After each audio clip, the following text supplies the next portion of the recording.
It was supposed to be a funeral procession commemorating the 27 fighters killed in the latest U.S. airstrike, but instead it turned into an unequivocal message to the U.S. Hundreds, perhaps thousands of people are taking part in this procession. Currently, they're marching across the hanging bridge towards the fortified green zone behind me. And this is, of course, where the U.S. Embassy is located, and that is where they are headed. Of course, this is not just a funeral procession. This is a public show of defiance aimed at passing a message towards America that their presence here in Iraq is no longer welcome. Most of those here are members or supporters of the Popular Mobilization Forces. They pay their respects as the bodies pass by, and they vow to avenge their deaths. This cowardly act was carried out by the U.S. and Israel. They will pay a high price. We will take a strong stand, and we will not forget the blood of the martyrs, as long as there's breath inside of us. We will tell them that we are here on the streets, and we are here to stay, and there will be an aggressive response to them. Their bases are not safe. Top PMF leaders support this march, including Hadi al-Amari, the leader of the biggest bloc in parliament. And there is Qais al-Khazali, who led an insurgency after the US-led invasion. They vow to use both military and political means to expel US troops. This embassy has proved it conspires against Iraq. This is the embassy where they spy on Iraq and where they lead the destruction of Iraq. This is where the saboteurs are supported. For months, Iraqi security forces have guarded the green zone against anti-government protests. But this time, they appear to have orders to stand down, allowing the crowds to pass the checkpoint leading to the US embassy. The protesters threw stones and set fire to the outer gates of the embassy. The situation appears to be escalating now, with hundreds, perhaps thousands of members of the Popular Mobilization Forces having reached to the gates of the U.S. Embassy. They're throwing stones, they're burning trees, they're trying to climb the wall to breach the U.S. Embassy compound, and they're chanting anti-American slogans. They're demanding the withdrawal of American troops from Iraq. Prime Minister Adel Abdel Mahdi has called on protesters to retreat, condemning any attack on embassies. But the fact that these crowds have been allowed to reach the embassy gates appears to signal the government's implicit endorsement of the message they're trying to send. Just before we speak to Simona, let's have a quick look at where the embassy is actually located. It is within the heavily fortified green zone, which houses Iraqi government buildings and foreign embassies in the city centre. The embassy is the United States, as we said, largest diplomatic post in the world, also the most expensive to build. So, Simona Fultin in Baghdad, we're a little bit past 6 in the evening now there. How have things settled down into the evening?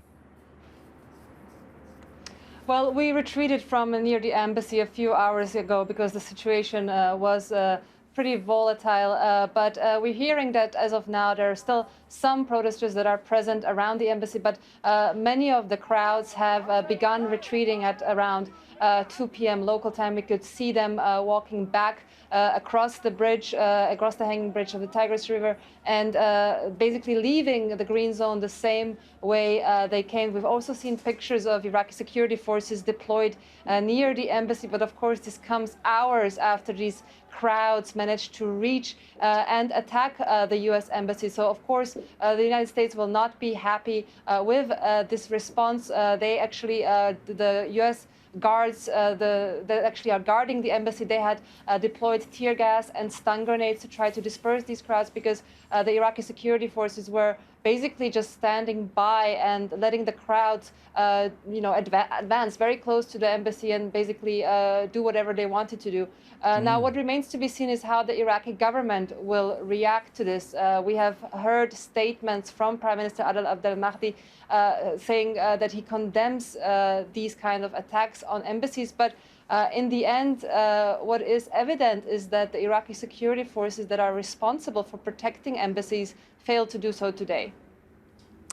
Simona, the fact that there was a response from Iraqis today is probably not surprising given the strikes that happened, but did the ferocity of it and the depth of feeling, did that surprise you?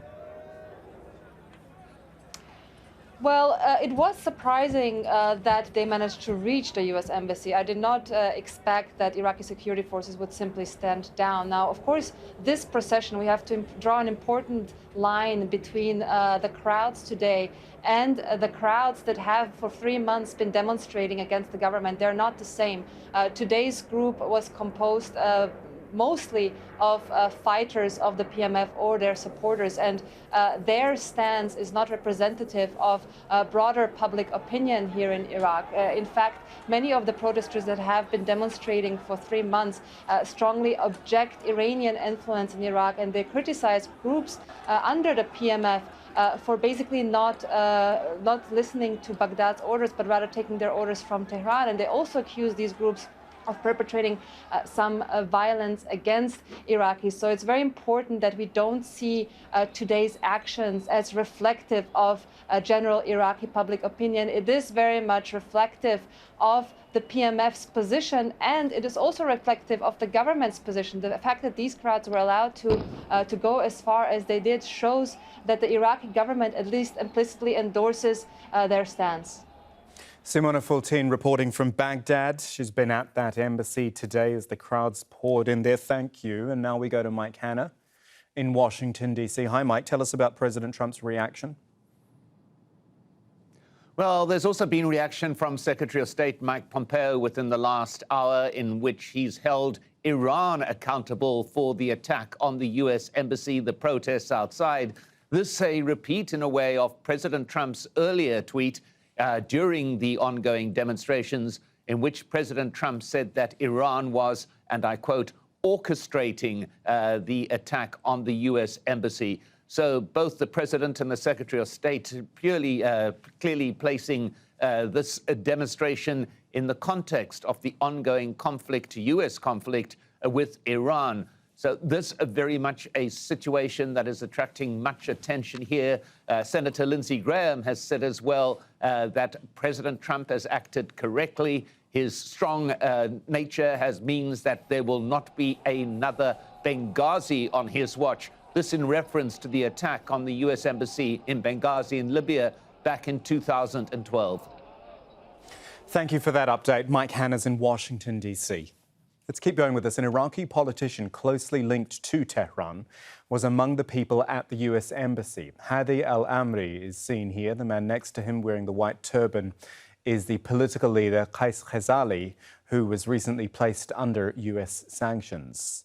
More now from Dulce Jabari in the Iranian capital, Tehran, explaining why Iranian-backed political figures were present at these protests. Hadi al-Amri is a very well-known figure within the establishment in Iran. He fought on the Iranian side during the Iran-Iraq war between 1980 and 1988. He has pledged his allegiances not only to the Islamic Republic and the ideologies of this country, but also to the supreme leader, as well as the head of the Revolutionary Guards, Quds Force, Qasem Soleimani. He doesn't make it a hidden fact that that's where his allegiances lie. He is now head of the Badr organization, which is part of the largest ruling coalition within the Iraqi parliament, Al-Banna group, as is Qais Khazali, the man we just heard from. He is the head of the Khazali network. These are groups that came to be following the fall of Saddam Hussein. There are various groups that were fighting amongst each other and also fighting against the U.S. forces that were occupying Iraq at that time. They now are part of the government. This is where the dichotomy lies within Iraq. Their relationship with Iran is something that has been ongoing for years, and now that they're officially part of the government, that is something that the United States cannot tolerate. They've said that this is part of Iran's, quote, malign behavior. It's something really that dates back a long time. It is not a recent development, the relationship between these sides. So for this event today, it's very important to note that these leaders were there as a sign, as a gesture. It wasn't an accident that they were present at this event outside the U.S. Embassy. It's a message to the Americans that not only do we not want you here, but that we have the full support and cooperation of the Iranians behind us.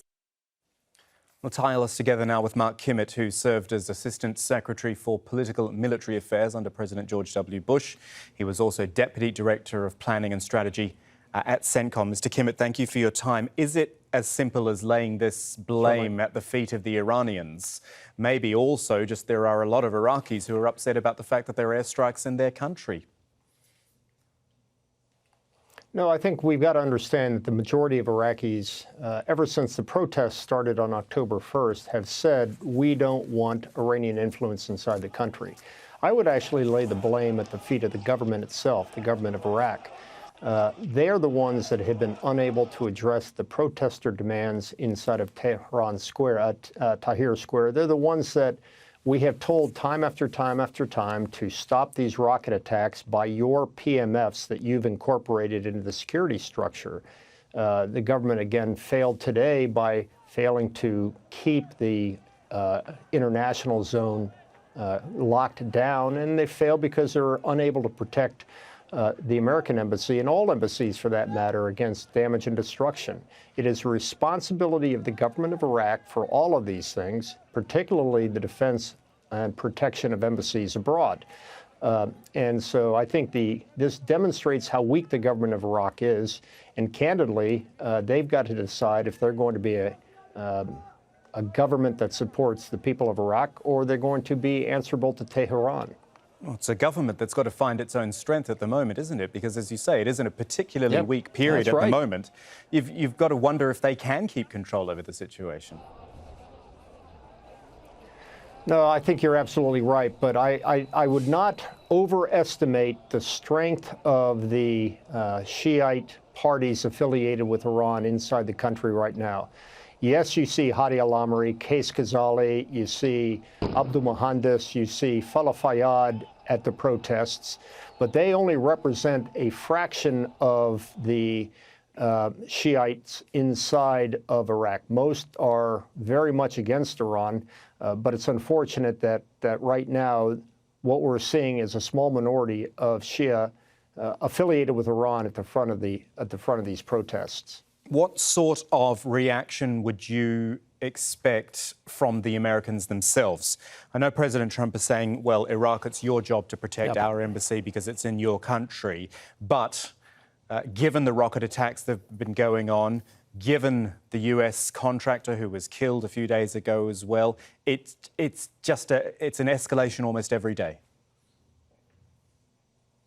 Well, you're right. And what I am concerned about is that this president may simply say, look, I promised to bring American troops home, not to add troops into the Middle East. It's clear that we're no longer welcome in Iraq.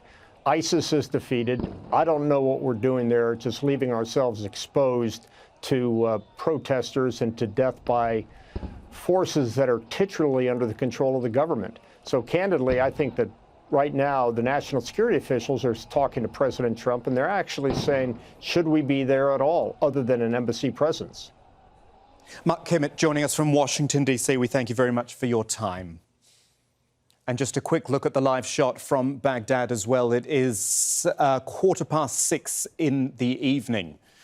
On Tuesday night, New Year's Eve, it is there, and the fire's still burning at the US Embassy. Still plenty of people there as well. Simona Fultin, our correspondent, saying she and their crew fell back a few hours ago because things were getting so dangerous there, but clearly still some big numbers there as well. We're keeping a close eye on that, of course. We'll bring you any more developments as they happen.